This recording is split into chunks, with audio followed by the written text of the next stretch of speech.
Good morning ya. Okay, good morning to all of you. Sebelum kita mulakan sesi PDP kita pada pagi ini, kita mulakan dengan kita Al-Fatihah dan juga doa penerang hati Al-Fatihah. Bismillahirrahmanirrahim. Shiratal ladzina an'amta 'alaihim ghairil maghdubi 'alaihim waladdallin. Amin. Okey, seperti mana yang kalau ikut perancangan kita pada hari ini, today we are going to continue our syllabus. Today we focus about chapter number 4. Okay, chapter number 4 about genetic inheritance. Okay, semalam kita dah selesai topik cellular cell division. Okay, saya pun dah bagi latihan. I hope all of you answer the question. Okay, boleh submit soalan jawapan dia dalam platform yang saya dah sediakan dalam GC Class masing-masing. Okay, jangan lupa pula latihan tu. Okay, untuk pengukuhan apa yang you all dah faham tentang previous chapter.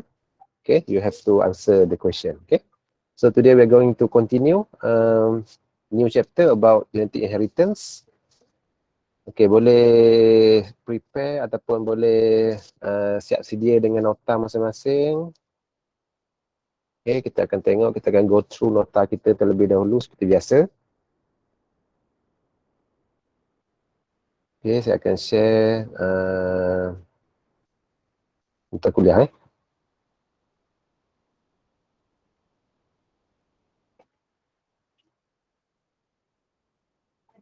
Okay, saya akan share untuk belajar sekejap.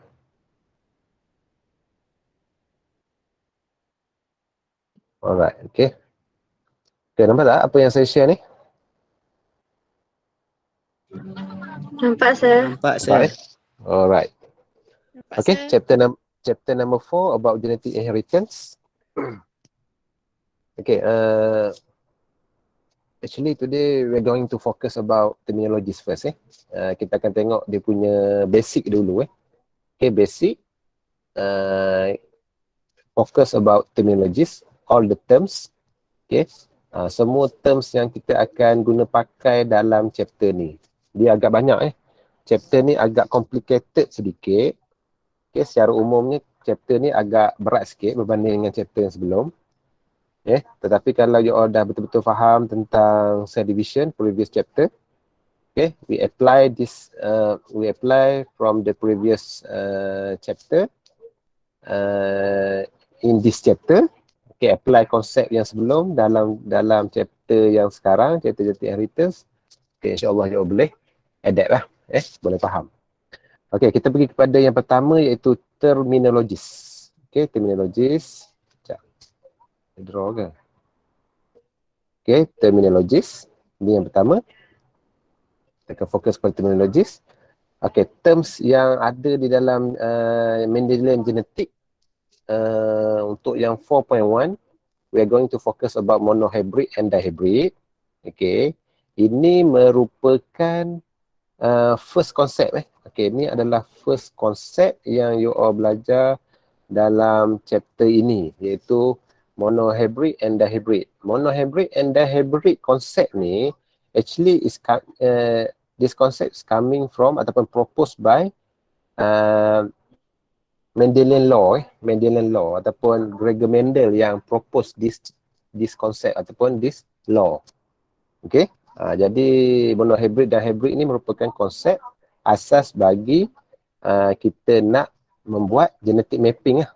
Okay, genetic mapping. Okay, konsep yang asas dia merupakan yang paling asas adalah monohybrid lah. Okay, ini yang paling asas sekali. Mendel dia explore monohybrid first. Okay, ini adalah first law, and then this one is second law. The hybrid is second law lah. Okay, second law. Okay, dalam Mendelian genetik yang diterangkan ataupun dicadangkan, proposed by Gregor Mendel. Okay, ni biasa ditanya dekat dalam soalan exam. Ya, okay, jap.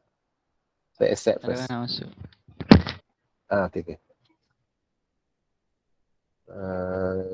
Okay.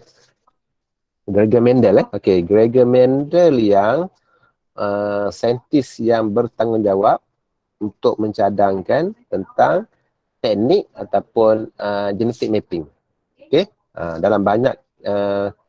dalam banyak konsep genetik, so Mendel ni yang pertama sekali yang explore dan mencadangkan beberapa konsep asas dia. Okay, tu secara pengenalan introduction about Mendelian genetic, especially monohybrid and dihybrid. Okay, kita tengok terminologis. Okay, terminologis bila kita go through one by one nanti dalam topik ni kita akan guna pakai banyak-banyak kali, ulang-ulang kali terms ni. Okay, that's why you have to understand, you learn, you look more proper to learn detail about every single terms. Okay, maksudnya kena tengok, kena lihat, kena faham, kena baca satu-satu ni. Okay, barulah you all boleh faham. Okay, kalau tak belajar secara detail, tak faham secara detail, kalau you skip daripada satu term ke term yang lain, nanti saya percaya takut untuk konsep yang lebih detail nanti you tak faham. Okay, make sure all terms here you have to understand one by one. Slow tak apa. Okay, study slow and steady is okay, tapi dia memberi kesan yang positif. Tu yang paling penting. Okay, tengok. Okay, terms yang pertama adalah gene. Ada orang masuk. Oh ya. Yeah. Thank you, sir. Okay. Okay, terms yang pertama adalah gene. Boleh masuk tak? Okay, boleh masuk kan? Okay. Okay, what is gene? Okay, gene adalah a segment of DNA that serve as a unit of hereditary information about specific trait. Segment of DNA. We know that DNA ada di mana? Kita dah faham kan? Kita dah belajar banyak kali kan DNA kan? Dalam expression gene yang you buat, yang you all buat tugasan pun ada tentang DNA. Okay, faham tentang DNA. Lepas tu chapter yang baru ni, chapter cell division pun ada menerangkan tentang DNA. So gene ni merupakan segment. Segment ni adalah the specific trait represent on the structure of DNA. Okay, yang represent on the structure of DNA tu, itu adalah gene. Okay, yang membawa sesuatu sifat yang spesifik. Contohnya katalah, okay, ni DNA kan, saya lukis. Okay, ni DNA. Okay, jadi yang banyak ni represent on the structure of the chromosome ni. Okay, ni setiap satu ni dia berbeza. Ni satu gene contohnya. Okay, katalah A adalah represent gene physical trait. Katalah this is the physical trait. Okay, physical trait kan. Okay, physical trait. So this is one gene. Okay, mungkin yang C, katalah C. Sebab sini kan. Okay, ini adalah color trait. Ni color trait. So color is also one of the gene. Character, specific character. Yang represent on the structure of DNA ataupun kromosom. Okay, faham Itu adalah gene yang you kena faham terlebih dahulu. Okay, saya terpaksa lukis kat sini lah cepat sikit Kalau saya lukis kat tu nanti kena switch off, switch on balik, jadi take time. Boleh saya just draw dekat nota ni je. Okay, lepas tu yang kedua adalah allele. Ada lagi yang tak dapat join? Sekejap. Saya tengok dulu. Alright. Okay, dah. Okay, yang kedua adalah allele. Okay, what is allele? Saya percaya you all pun dah belajar di peringkat sekolah dulu. Allele ni adalah alternative form of a gene. Tengok ni ayat dia. Alternative form of a gene and occupy the same position. Okay, I highlight same position terms here in a pair of homologous chromosome. That means, okay, saya lukis okay, ni dia represent on the pair of chromosome homolog. Maksudnya kita boleh tengok allele ni, alternative form of gene ni pada pasangan kromosom. Contohnya kelas tengok physical trait. Okay, saya ambil gene physical, jin ketinggian. Okey, katalah jin dia adalah physical. Okey, physical trait. Physical trait ada dua Okey, tall and dwarf. Tall and dwarf. Tall saya guna capital T, dwarf saya guna small t lah. Okey, jadi allele dia represent on the chromosome, on the DNA. Macam mana kita tengok? Okey, macam ni lah. T besar, T kecil. Represent like this. This is the allele. Faham tak? Alternative form of genes. Allele apa? Allele T besar yang mewakili dominant dan allele T kecil yang mewakili recessive. Nampak tak? T besar, dominant, T kecil adalah recessive. Okay, faham tak? Dia punya pengenalan dulu. Okay. Bila allele ni nampak dah. Allele ni alternative, that means ada karakter yang represent dominant, ada karakter yang represent recessive. Okay. In one gene.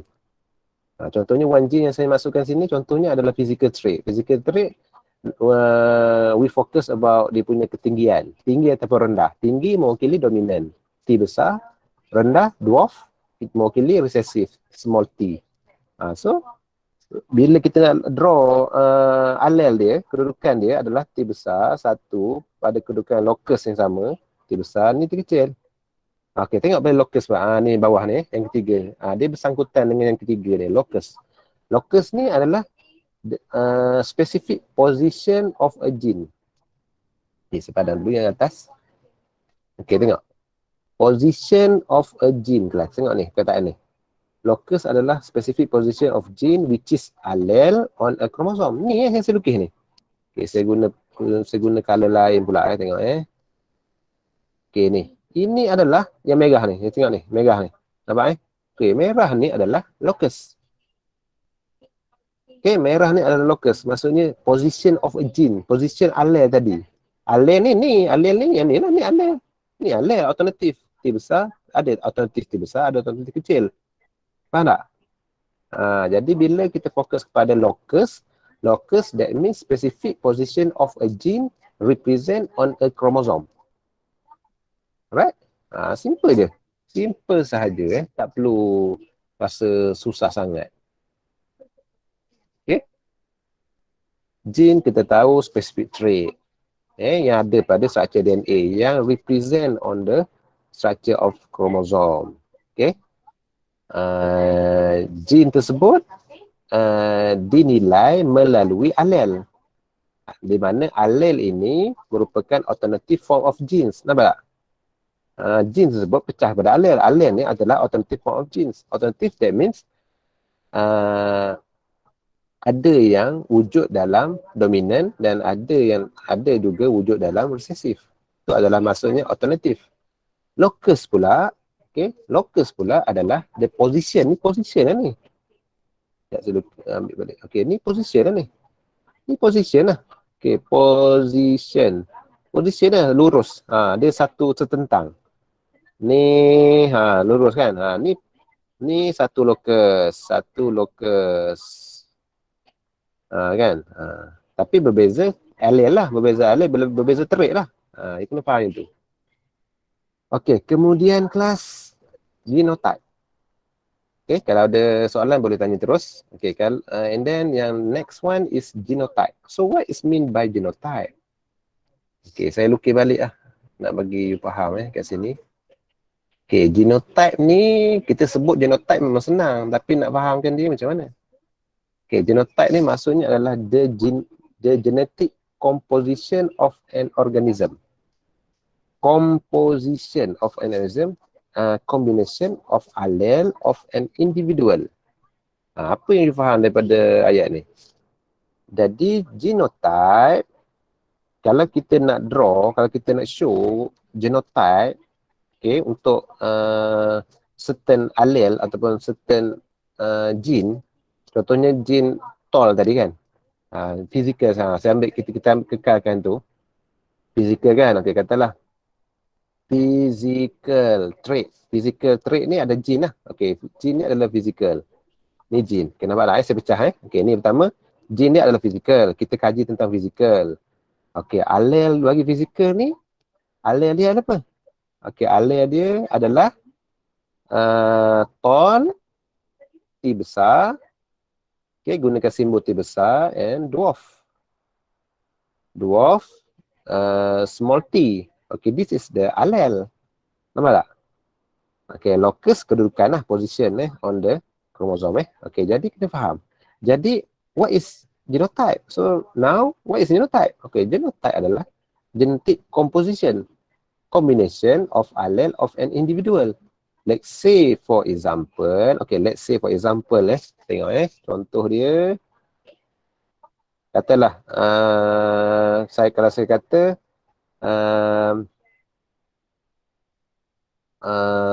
dominant trait, okay, for this observation. Okay, dominant trait for this observation. Jadi apa yang you boleh nyatakan sebagai jawapan untuk genotype? Kalau saya tanya, okay, from this situation, so state the genotype of dominant trait. State the genotype of dominant trait. So, what is your answer? Want to answer? For dominant trait ataupun for dominant genotype. Tall. Especially,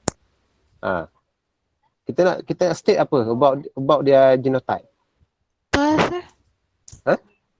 Apa? Tall. Yalah, Tall. memanglah tall. Okey, sekarang ni macam ni, tengok T besar. gunakan simbol ni, kat situ saya dah highlightkan ni. Kan saya dah tuliskan ni. Gunakan simbol, okey, ni T besar kan. Tulis dah, saya dah buat dah ada punya contoh. Alel dia yang kita ada, kita nak kaji, contohnya sekarang ni kita nak kaji tentang physical trait. Okey, physical trait yang kita nak kaji adalah dari segi ketinggian. Okey, alelnya ada yang tinggi, kita menggunakan simbol capital T, and then ada yang dwarf ataupun short. Okey, gunakan simbol small t. So, if we want to state their genotype, their dominant genotype, so what should you do? T besar. Dia boleh wujud T besar, ni je, satu T je. besar, T kecil. T besar, T kecil. This is the genotype, right? You have to understand this one. Benda ni, jangan you lupakan ni. Ni adalah kita katakan sebagai genotype. Kalau soalan tanya, okay, state the genotype of offspring for first generation ataupun for the next generation ataupun second generation. So kita tahu kita nak state genotype anak generasi kedua tu, kita kena nyatakan ciri yang ni lah, kepelbagaian ciri genotype dia. Ni lah maksudnya. Ni contoh. Tak boleh lah kita nak nyatakan just answer is tall. Kita tulis pula tall. Tak betul. Sebab genotype is combination of allele lah maknanya. You tengok ni ayat ni. Dia punya nota. Combination of allele of an individual. Saya rasa benda ni sangat basic lah . Okay, I hope all of you understand about it. Alright? Okay, itu kalau dominan lah. Kalau recessive, dia hanya wujud dalam keadaan homozygous recessive sahaja, iaitu dwarf lah. Dwarf, small t, baru dia akan mewujudkan recessive. Recessive genotype. Okey, kita teruskan. Kita teruskan dengan terminologis yang seterusnya. Kalau tak faham boleh tanya. Sekejap saya padam dulu. Okey, yang seterusnya adalah phenotype. Tadi genotype kan? Okay, right now is phenotype. So what is mean by phenotype? Phenotype is the physical appearance. Okay, we stress about these terms. Okay, this point. Phenotype is the physical appearance or visible characteristic of an organism. Visible characteristic of an organism. Ha. Faham tak ayat dia ni? Daripada ayat ni, dia menggambarkan tentang apa. Jadi phenotype ni adalah, barulah kita boleh mention either, contoh macam saya bagi contoh tadi kan, tall or dwarf kan. Tall ni kan, sama ada genotype dia adalah T besar ataupun T besar T kecil kan. Okay, kalau dwarf genotype dia, Allah, tu saya nak buat kat sini. Saya share dulu lah. Saya stop sini sekejap. Sekejap ya. Okay, saya share dulu. Saya lukis dekat whiteboard lah, nampak sikit. Okay, nampak Okay. Okay, sekarang ni menggunakan example tadi. Okay, gene tadi. Okay, gene ni kita guna physical kan. Okay, physical trait. Allele dia apa? Okay, allele yang kita nak kaji dari segi allele fizikal ni adalah T besar dan T kecil. Ni alternative form of gene dia. Nampak tak? Okay, genotype pula, nampak satu-satu saya tulis satu-satu Genotype pula, kalau dia dominant genotype, dia akan represent this one. T besar, or T besar, T kecil. Nampak tak? Ni dominant. And then, kalau dia genotype recessive, nampak? Recessive trait, ataupun recessive character, it represent genotype like this. Small t. Nampak tak? Ni genotype. Okay, and then phenotype pula, nampak tak? Okay, phenotype is the character, visible characteristic. Kan? Karakter daripada genotype yang kita dah kaji di atas. So, kalau dominant, ni genotype dia kan? Ni genotype dia. This is genotype. So, phenotype dia yang ni adalah tall. Tahu tak? Phenotype is sifat. Karakter, sifat. Dia adalah sifat. Phenotype ni adalah sifat. Tall. Jangan tulis physical pula. Okay, jangan tulis phenotype is physical. Boleh. Ni gene dia. Kat atas saya dah highlight one by one. Ni gene dia yang pertama. Kita tengok term tadi kan. Ni yang kedua, allele. Ni yang ketiga, genotype. Ni yang keempat, phenotype. So, phenotype is characteristic, visible characteristic represent on the allele. Okay, represent on the genotype. Dia berkait lah kat atas ni. Okay, jadi untuk dominant tall, and then phenotype for recessive is dwarf ataupun short. That's it. Okay, simple. Okay, saya stop sekejap sharing ini. Okay, kita tengok balik. Kita back to our note semula. Okay, nota kita semula. Okay, tengok. Okay, jadi kita dah nampak okay, apa perbandingan little bit difference one and another all these terms. Okay, ada beberapa perbezaan yang mungkin sedikit yang menyebabkan you tak faham selama ni. Kalau yang dah faham tu okay, keep je. Okay. Okay, seterusnya after phenotype, we see the next one is homozygous. Okay, homozygous, homo ni bermaksud, homo ni dia menunjukkan dua, okay, pair of allele yang identical, kan tak? Homo ni pair of allele yang identical for a specific gene ataupun for a given gene. Contohnya macam tadi lah, tall kan. Okay, tall kan ada dua. Dia dominan kan, dia dominan. Jadi kalau kita nakkan homozygous karakter saja, jadi kalau homozygous nakkan homozygous karakter saja, bagi kalau dominan homozygous, dia mesti represent genotype T besar. Faham tak? Ni sajalah. Okay. Kalau recessive which is dwarf, pun boleh wujud dalam keadaan homozygous. Kerana apa? Kerana dia genotype ni represent small t. Nampak tak? Maksudnya pair of identical allele. Nampak? Pair ni, dua-dua ni. Pair. Pair. Ni pair capital T. Yang small t ni pair small t. Yang ni adalah homozygous. Homozygous. Right? Okay. Kalau heterozygous pula, heterozygous ni hanya dia represent only different allele. Okay, hetero. Bila hetero ni dia refers kepada different allele. Nampak tak? Different allele. Macam mana? Okay, different allele ni kalau macam situasi tall tadi, okay, tall ni dominant character, dominant phenotype, T besar, T kecil. This is the heterozygous.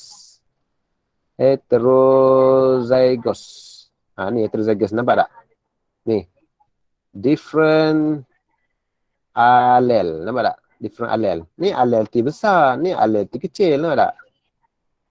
Ni T besar, ni T kecil. Different allele ni adalah heterozygous. Faham konsep tu? Konsep tu memang sangat basic lah bagi saya. Okay, kalau tak faham juga, nanti PM ya. Okay, seterusnya kelas. Okay, seterusnya we go to the next one is dominant allele. Yang ni Dominant allele, the definition is allele that is fully expressed. Okay, fully expressed when present in either homozygous or heterozygous condition. Nampak tak? Fully expressed. Fully expressed, that means maksudnya dia hanya mewujudkan satu situasi homozygous lah. Maknanya homozygous ataupun heterozygous bagi sesuatu karakter yang nak ditonjolkan. Contohnya kalau karakter dominan. Okay, ni dominan ni kita sebut pasal dominant allele. Dominant allele mesti wujud dua keadaan, iaitu dalam keadaan homozygous. Contoh tadi kan, okay, wujud dua keadaan iaitu homozygous, T besar, dan juga heterozygous, T besar, T kecil. Kedua-duanya adalah dominant allele. Dua-dua pun dominant allele. Sifatnya sama. Katalah sifat, okey. Katalah individu satu, kita kaji dua orang individu, dua orang okey. Ali dan Abu, katalah. Ali dan Abu. Okey, Abu. Kita kaji dia punya karakteristik. Okey.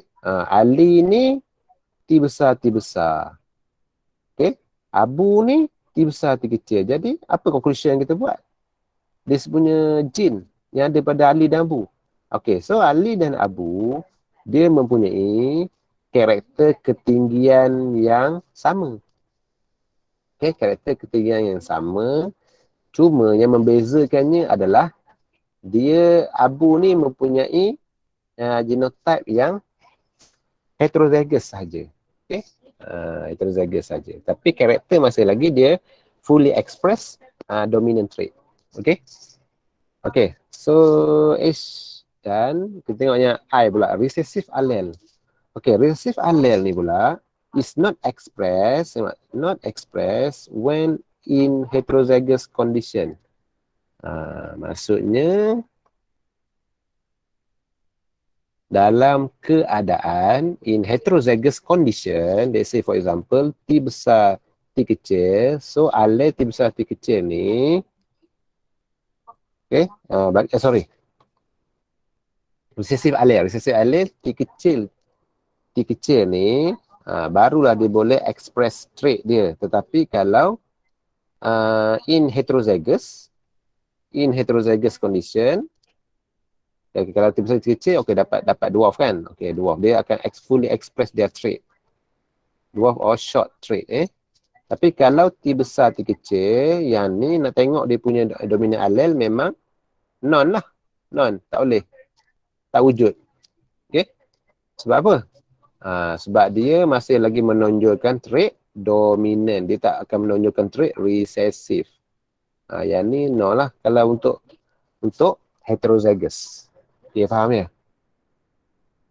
Okay. Okay. So, saya teruskan lagi kepada yang seterusnya iaitu true or pure breeding. Okay, true or pure breeding. Tengok. Yang J yang J, true or pure breeding. Kita boleh tengok sini, maksud dia organism that are homozygous for a particular trait and therefore produce offspring with the same trait from generation to another generation. Okay. Jadi true or pure breeding ni kita boleh tengok true or pure breeding ni kita boleh tengok dia wujud dalam keadaan homozygous lah untuk setiap trait yang nak ditonjolkan, yang nak dikaji. Okay. Contohnya ni lah, okay, saya buat contoh. Okay. Menggunakan situasi yang sama iaitu karakter yang tadi, physical character, tall and dwarf, kita boleh tuang macam ni. True breeding maksudnya kacuk tulen. Kacuk tulen ni antara homozygous genotype. Maksudnya T besar cross dengan T kecil. Ini adalah true breeding. Faham tak? Ini adalah konsep true breeding. True breeding ni kacuk tulen. Maksudnya dia kena kacuk antara homozygous dominant cross dengan this one is homozygous recessive. Okay, this actually we call true breeding. Right, itu maksud dia. Okay, and then okay, kita dah go through one by one all the terminologies. Then we continue about types of crosses. Okay, type of crosses kita boleh tengok ada beberapa konsep ataupun jenis cross yang kita apply kan dalam mengkaji tentang teknik pewarisan ini. Okay, yang pertama kita pergi kepada yang first one is we call the safe cross. Okay, ni yang pertama. Ni teknik untuk kita nak mengenal pasti next generation. Okay, next generation we use this concept, we use this method safe cross. Okay, ni yang pertama safe cross. Safe cross ni apa? Safe cross ni adalah we cross between individual from the same generation. Nampak tak? From the same generation. Let's say for example, katalah macam ni. Okay. Katalah macam ni. Okay, saya stop sekejap sharing. Sekejap Okay, saya terangkan terus. Safe cross dengan test cross. Dua Ni dengan ni Sekejap Saya terangkan di whiteboard. Sekejap. Saya stop sharing sini macam biasa. Okay, tengok di whiteboard Saya terangkan di whiteboard. Okay. Okay, tengok ni sekejap Tak apa, slow study tak apa. It's okay. Tak perlu nak rushing. Kita on track. Okay. Safe cross. Okay, ni teknik yang pertama. Method number 1, safe cross. Method number 2, test cross. Okay. So ada dua jenis cross yang kita boleh apply kan dalam mengkaji pewarisan ataupun inheritance konsep Okay, kalau safe cross ni kita cross diri sendiri. Diri sendiri ni maksudnya apa? Okay, contohnya saya ambil contoh macam ni. Okay, katalah parent dia sama tadilah, kita ambil ketinggian tadi, karakter tall and dwarf tadi. Cross kan? T kecil. And then kita akan dapat turunkan gamet. Gamet tahu turun macam mana? Okay, kalau dia homozygous, kita hanya turunkan satu je gamet. Okay. Kalau dia dalam homozygous condition, kita hanya turunkan satu saja. Yang ni satu saja, single capital T. Yang ni single small t. And then F1 generation we get We cross each other, we get capital T and small t. This actually untuk phenotype dia, adalah tall kan? All tall. All tall. Okay. And then for further crossing, untuk kita nak mendapatkan F2 generation, what should we do? Okay, we apply safe cross. So we apply safe cross. So we use like this. We can state like this. F1 cross F1. So T besar, T kecil, cross T besar, T kecil. This is the safe cross. Nampak tak? Ini adalah safe cross. Safe cross untuk mendapatkan F2 generation. Ini tak perlu saya detailkan lagi lah. Cuma saya nak tunjukkan pada you all penggunaan safe cross tu di mana. Okay, ni maksudnya kita kacuk diri sendiri ni. Ni kacuk diri sendiri ni. Ni yang dipanggil sebagai safe cross. Ni dengan ni kan sama kan? Sama dengan ni kan? Sama dengan ni kan? Sama, kita kacuk 2 kali. Cross sekali lagi untuk kita dapatkan F2 generation. Okey, kalau test cross pula kelas. Okey, kalau test cross pula unknown genotype. Okey, unknown genotype. Macam mana kita nak find out dia punya next generation? Okey. Untuk test cross kita kena gunakan heterozygous condition lah tau. Dengan cross with homozygous recessive. Jadi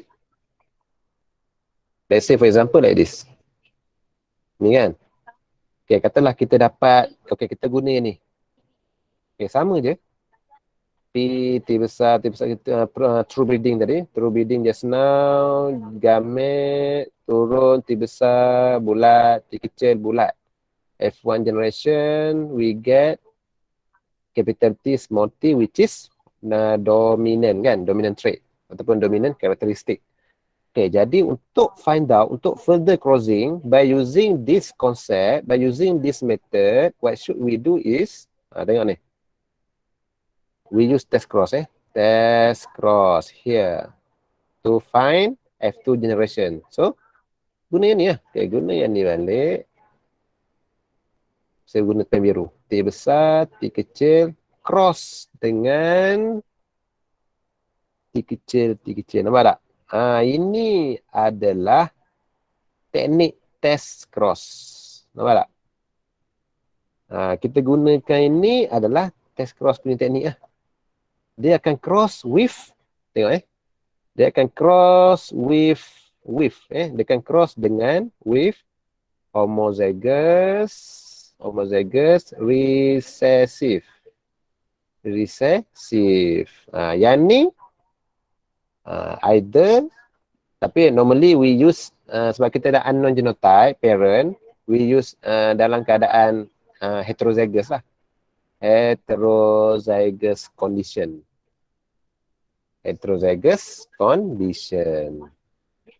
Okay, nampak tak? Ni adalah, nampak beza Okay, this one is safe cross, this one is test cross. Okay?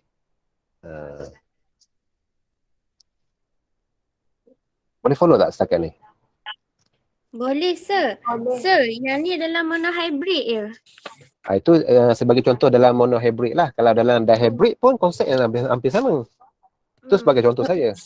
Okay, thank you, sir. Maksudnya sekarang ni, dalam monohybrid, satu karakter kan. Saya ambil satu contoh yang kita dah bincang tadi lah. Iaitu physical character tadi. So, macam mana kita nak meng-apply kan konsep tersebut dalam kita nak mencari, nak further crossing untuk find out until F2 generation. So, we have two option.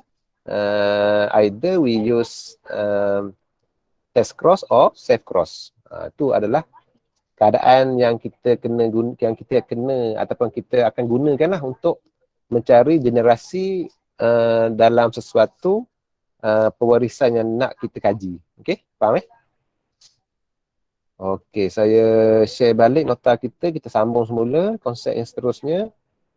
Okay, safe cross and test cross saya dah terang tadi kan. Kalau yang kita tengok sini kan.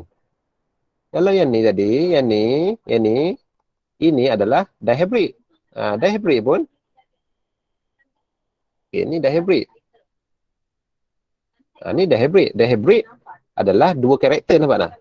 Dihybrid dua karakter. A besar, B besar, B besar. Kan dua karakter. Contohnya dua karakter apa? Okey, dua jin. Okey, jin physical. Macam saya buatkan contoh tadi. Physical trait. Tall and dwarf. Ini BB ni color. Kan different jin ni. Ni adalah kepelbagaian physical trait dia. Ini adalah kepelbagaian color trait dia. Nampak tak?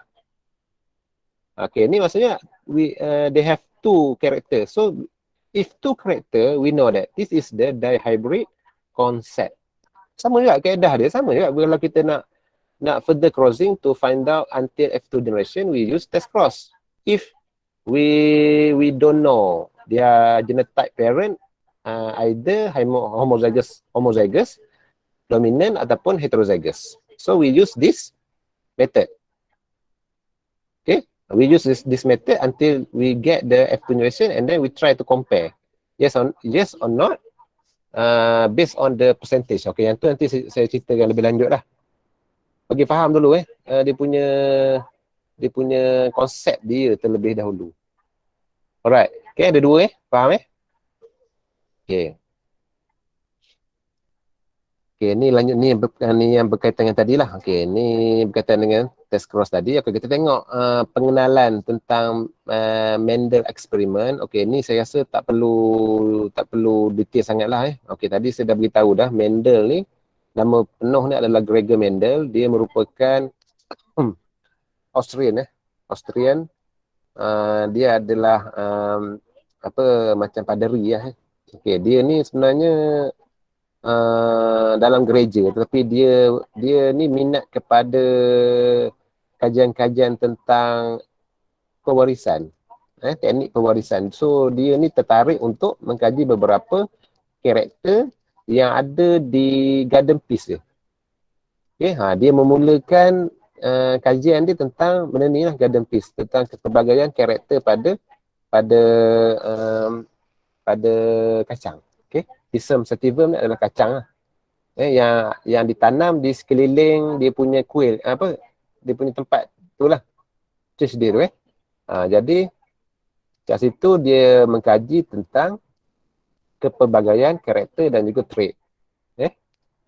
Jadi kat situlah wujudnya semua yang kita bincangkan tadi.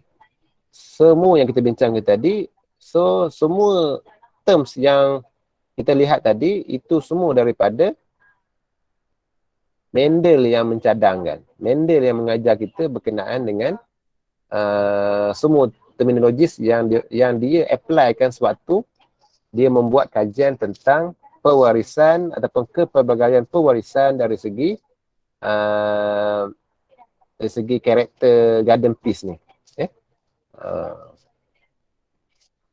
Okay, itu serba sedikit tentang overview lah. Kita tengok apa yang Mendel cuba buat.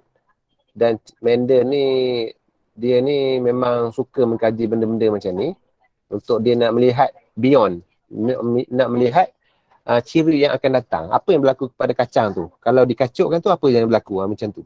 Dia suka melihat yang itu. Okay, that's why dia sebenarnya Gregor Mendel ni berulang-ulang kali dia membuat self cross, test cross terhadap beberapa karakter yang ada pada Garden Peace tu untuk dia memperolehi result yang berlainan. Kenapa dia mengkaji? Kalau dia, contohnya kalau dia cross between heterozygous, katalah T besar T kecil cross dengan T kecil. Besar so yang ni ada beza dengan T kecil cross dengan T kecil. Ada beza dengan T besar cross dengan T kecil. Ada beza. Okay, jadi Mendel ni cuba buat semua ni. Dan dia ada peraturan dia ada law dia untuk dia mendapatkan keputusan yang kita guna pakai konsep dia sampai pada hari ini. Okay? Itu yang dicadangkan oleh Mendel Law. Okay, yang pertama, okay, saya rasa kita, kalau saya terangkan Mendel Law First Law ni agak panjang. Dia dah dekat 12-20. Okay, we already go secara overall, okay, introduction about genetic inheritance, concept, method, all the terminologies, okay. You have to understand, okay, after this class, you try to read again, try to understand one by one, try to compare one another terms, okay. Cuba compare kan apa beza antara satu term dengan term-term yang lain ni, okay. Dan cuba apply kan lah dua konsep ni, dua jenis cross ni yang saya ceritakan tadi, self cross dan test cross secara basic dahulu, secara basic terlebih dahulu. Okay, nanti for the next time, for the next class, we continue about Mendel Law. Okay, we go one by one, we go detail one by one, what apa orang kata, apa penekanan yang diberikan dalam first law ni ataupun law of segregation ni, apa yang you all perlu tahu. Okay, ini saya akan terangkan pada hari hari Jumaat lah. Okay, hari Jumaat kalau saya terangkan ni, saya rasa lebih pada 12.30. Lagi saya nak balik pula. Sekarang ni saya berada di college. Sekarang ni saya berada di college ni. Alright. So, anything else? Ada apa-apa pertanyaan, persoalan tentang konsep genetic inheritance? Sikit apa you belajar maybe untuk first part ni, untuk introduction. Yang penting you betul-betul clear tentang konsep yang you belajar pada hari ni. Saya harap itu je. Sebab apa? Bila dah clear pada hari ni, konsep yang kita belajar pada hari ni, untuk next time, untuk konsep-konsep yang seterusnya, you just apply kan saja. Okay, just apply kan semua konsep yang kita dah belajar, maklumat-maklumat yang kita dah tahu pada hari ini, just you apply saja untuk mencari penyelesaian untuk konsep-konsep yang seterusnya dalam teknik pewarisan, dalam inheritance punya konsep. Okay? Okay. Any question? Any question, class? Saya stop. No, sir. Saya stop recording dulu nanti saya, okay, record ni saya akan